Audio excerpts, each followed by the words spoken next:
एक बात मुझे आपको नोट करवानी है, मुझे आपको बताना है कि आज की बात जो आप 9 बजे से देखते हैं इसका टाइम बदलेगा और 15 जून से ये शो आप देख सकेंगे 8:30 बजे से।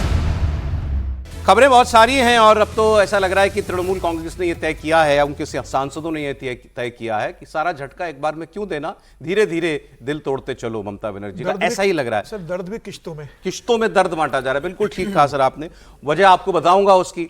और आज आपको एक पुरानी तस्वीर हम दिखाएंगे क्योंकि उसी तस्वीर में इस जो कुछ हो रहा है इन दिनों उसका सारा का सारा राज उसके अंदर छिपा हुआ है। आपको मालूम है कि अभी जब ये बंगाल का इलेक्शन चल रहा था तो उस वक्त पार्लियामेंट में सरकार बिल लेकर के आई थी, महिला आरक्षण बिल, जिसमें डिलिमिटेशन बिल भी था, और उस वक्त वो बिल गिर गया था। और उस वक्त स्कोर बोर्ड कैसा दिखता था उसकी विजुअल होगा, वो तस्वीर एक बार स्क्रीन पर दे दीजिएगा आप। उस वक्त जितने नंबरों से वो बिल हारा वहीं पर ये सारी कहानी छिपी हुई है, क्योंकि मोदी सरकार को उस वक्त 298 वोट मिले थे और चाहिए थे कितने, 360। मोदी सरकार अब वही महिला आरक्षण और डिलिमिटेशन बिल संसद में लाने की पूरी तैयारी कर चुकी है और इसे इस बार वन नेशन वन इलेक्शन के साथ भी जोड़ करके पेश किया जा सकता है। यानी तीनों बड़े काम होने जा रहे हैं, इसमें कोई शक समझिए मत आप। इन बड़े संवैधानिक कदम से पहले राजनीतिक सहमति बनाने की कोशिश की जा रही थी, सहमति नहीं बनी। अब सहमति नहीं बनी तो फिर बहुमत बनाने की कोशिश की जा रही है और ये सारे इस्तीफे उसी कड़ी में हो रहे हैं। 2/3 बहुमत लोकसभा में भी और राज्यसभा में भी। और अब तो खबर यहां तक है कि अगर ये नंबर पहले आ गए सरकार के पास तो फिर मानसून सत्र का भी शायद सरकार इंतजार ना करे, एक स्पेशल सेशन बुला करके भी ये काम किया जा सकता है। ऐसी बातें भी हो रही हैं। इससे पहले लोकसभा में डिलिमिटेशन बिल और महिला आरक्षण से जुड़ा प्रस्ताव आया था तो 529 सदस्य उस वक्त थे अंदर, 298 ने इसका समर्थन किया था, 230 ने इसका विरोध किया था। उस वक्त भी बीजेपी को, एनडीए को, उनके पास जितने घोषित सदस्य हैं उससे 5 ज्यादा ही वोट मिले थे। बिल को पारित कराने के लिए उस वक्त हाउस में जो स्ट्रेंथ थी उसके हिसाब से 352 वोटों की जरूरत पड़ती है।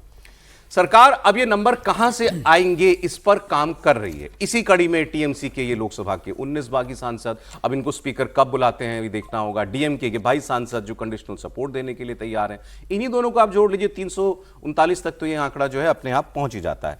तो मैंने आपको सर इसलिए बताया कि ये सब कुछ जो होता हुआ दिखाई दे रहा है उसकी वजह वही है अप्रैल में जो वो बिल पेश हुआ था उसके बीच में। अब आज की खबर की बात करते हैं। एक इस्तीफा और हो गया, अगली खबर पर आ जाइए।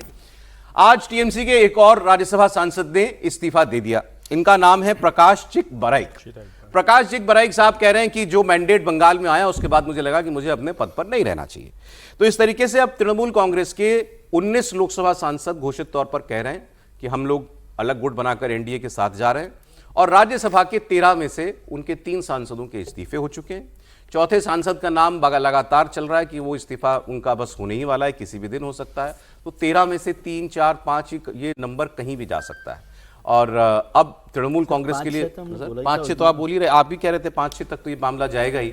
अब तीसरा इस्तीफा आज हो गया। अब प्रकाश सिंह बराइक साहब की बात सुन लेते हैं जरा, इन्होंने इस्तीफा देते हुए क्या कहा। इनकी नाराजगी किससे थी, ममता बनर्जी से, अभिषेक बनर्जी से, या फिर बंगाल की जनता का डर है। प्रकाश सिंह बराइक का टिकटैक का एक उनसे हमारे सहयोगी ने बात की, वो चला दीजिए। क्या कारण रहा सर कि टीएमसी से एक के बाद एक आप तीसरे राज्यसभा सांसद है सर? मैं बार बार एक ही बात बोल रहा हूँ, बंगाल का मैंडेट को देखते हुए मैं अपना पर्सनल डिसीजन दिया। अब राज्य के माननीय मुख्यमंत्री जो आदेश देंगे उस अनुसार से मैं काम करूंगा। क्या नाराजगी थी ममता बनर्जी से, अभिषेक बनर्जी पर्सनल से किसी नहीं ऐसा कुछ। सर क्या बंगाल में बीजेपी के आने के बाद क्या बदलाव आप देख रहे हैं? केंद्र और राज्य दोनों मिलकर अच्छा काम कर रहा है, डेवलपमेंट के लिए काम हो रहा है। मैं 2023 से था, डेवलपमेंट के लिए राज्य केंद्र दोनों को मिलकर काम करना चाहिए, जो भी हो रहा है। सर अभी आप निशिकांत दुबे जी के घर में हैं, बीजेपी से आपकी क्या बात, क्या आप आने वाले समय में बीजेपी के साथ ज्वाइन बीजेपी, क्योंकि आपने तो राज्य समय का इंतजार कीजिए। अब आगे क्या करेंगे ये कोई नहीं बता रहा, लेकिन इस्तीफा दे रहे हैं इसका मतलब ही साफ है कि भाई बीजेपी से बात होने के बाद, और अब तो निशिकांत दुबे का भी नाम उन्होंने लिया कि कहां पर बैठे हुए थे, बात हुई थी। तो सर ये मामला तो सारा वही है ना, बीजेपी को अचानक तो नहीं लगा रातों रात कि भाई अच्छा चलो ऐसा करते हैं, चलो बहुमत प्राप्त कर लें, ऐसा बिल्कुल ऐसा नहीं है।